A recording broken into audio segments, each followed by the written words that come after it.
Do you mind saying your first name and then your Aunt Sarah was a jewel thief in one full sentence? Yeah. My name is Catherine, and my Aunt Sarah was a jewel thief. Well, there were always rumors of something having gone on. I remember there was a story about how she tried to kill her boyfriend or her fiance or something. But I didn't actually find out about this until my cousin did research on the family name and went through the Chicago Tribune archives. And she found the articles talking about the Wildcat and her career as a jewel thief. And Miss Caccavallo, 19 years old, was arrested 3 weeks ago with 8 men. See, here it says 8. Before it said 6. Yeah. 4 of them paroled convicts who had committed numerous stock-ups. Stick-ups. Yeah, but that's what it meant. Yeah, stick-ups. Yeah. She and 6 of the gang have been held in grand jury and bonds of $20,000 on trial. Can you imagine who the heck would get $20,000 in the 1930s? That age? She was the head of the gang. She was the only one with a gun. There were like 8 guys, I think, in the gang with her. It was called the Wildcat Gang because she was called the Wildcat.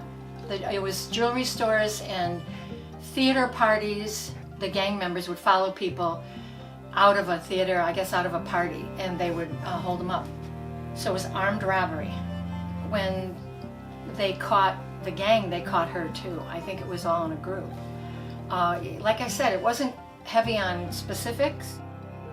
I think she fell in with the wrong crowd, and my mother told me that, but my mom also didn't tell me all the details either. She said Aunt Sarah was in the wrong place at the wrong time.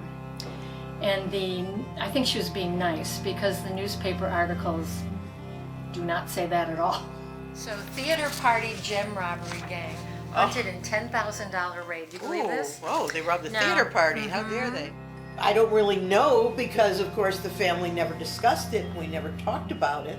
So we never knew why she became a jewel thief. My feeling is that the family was poor.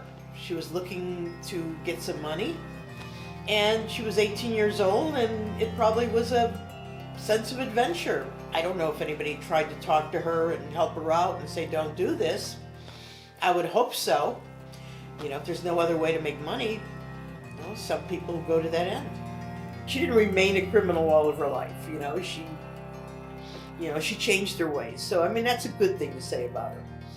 She could have gone the other way if she wanted to, but she didn't. She became a very solid citizen. What happened to the money, the jewelry, I have no idea. It's never mentioned. And honestly, in our family, you didn't really ask too many questions. Yeah, I just think, I think it's foolish not being open about the past because you can only learn from it. So it's silly, and I don't understand it. I think the more you know, the better you are. I think it would have been nicer if everybody had known, only because I wish it had been nicer if everyone had known everything. That it would have explained a lot of the behavior going on. I think that would make them a little more human to us if we understood why they did what they did and what they went through. I think Sarah might have gotten more family support. But at the same time, she was always included in everything. It wasn't like they left her behind or ignored her. But nobody talked about it. I think the older generation was much more into secrets than we are. We didn't know a lot about my grandparents. And I think it was because their childhoods were very poor. They weren't happy childhoods. I think that was maybe the way Sarah looked at it. This was my opportunity to get out of this very poor childhood I have here. Nobody has a picture of Grandma, as far as I know. No picture at all. And there's one picture that I have of my grandfather. All of us have moved above that now. We have college-educated people in the family. We have very successful people in the family.